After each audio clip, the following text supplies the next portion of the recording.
Sultan Hasanuddin lahir di Goa, Sulawesi Selatan pada 12 Januari 1631. Sultan Hasanuddin memerintah kerajaan Goa ketika Belanda sedang berusaha menguasai hasil rempah-rempah dan memonopoli hasil perdagangan wilayah timur Indonesia.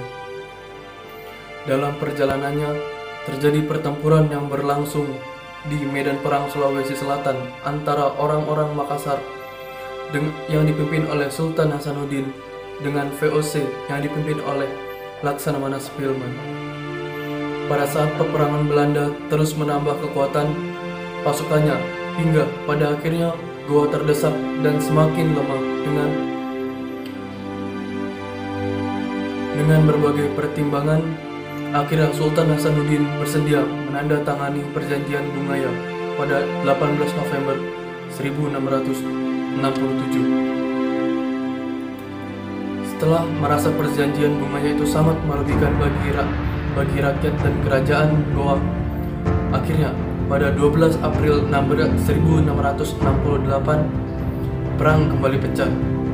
Sultan Hasanuddin memberi perlawanan sengit, bantuan tentara dari luar, menambah kekuatan pasukan Belanda, hingga akhirnya berhasil menerobos benteng terkuat kerajaan Goa, yaitu benteng Sombaupu pada tanggal 24 Juni 1669. Setelah kekalahan yang diderita kerajaan Goa dan mundurnya Sultan Hasanuddin dari benteng Sombaupu ke benteng Kalegoa, maka usaha Spelman memecah belah persatuan kerajaan Goa terus dilancarkan.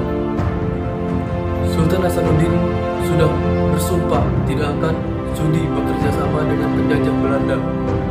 Pada tanggal 29 Juni 1669, Sultan Hasanuddin meletakkan jabatan sebagai Raja Goa ke-16 selama 16 tahun berperang melawan penjajah dan berusaha mempersatukan kerajaan Nusantara.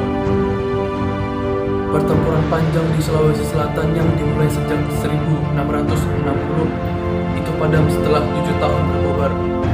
Pada 18 November 1667, Sultan Hasanuddin bersedia menekan perjanjian Bungaya, sebuah kesepakatan damai dengan Belanda. Namun, belum lama gencatan senjata antara Kesultanan Goa dan VOC disepakati. Peperangan sengit kembali pecah di beberapa lokasi. Belanda mendatangkan bala bantuan dari Batavia sehingga lagi-lagi pasukan Sultan Hasanuddin menelan kekalahan yang kali ini benar-benar telak. Sultan Hasanuddin terpaksa menyerah untuk kedua kalinya. Pada akhir 1669, ia meletakkan tahta. Sang ayam jantan dari timur pun hidup dalam nestapa hingga menghembuskan napas terakhir pada 12 Juni 1670. Sepeninggalan Sultan Hasanuddin, perlawanan terhadap VOC memang beberapa kali dilancarkan, meskipun dalam skala yang kecil dan nyaris selalu bisa dipatahkan. Namun, Kesultanan Goa tidak pernah lagi mencapai kejayaan seperti yang pernah dinikmati pada masa pemerintahan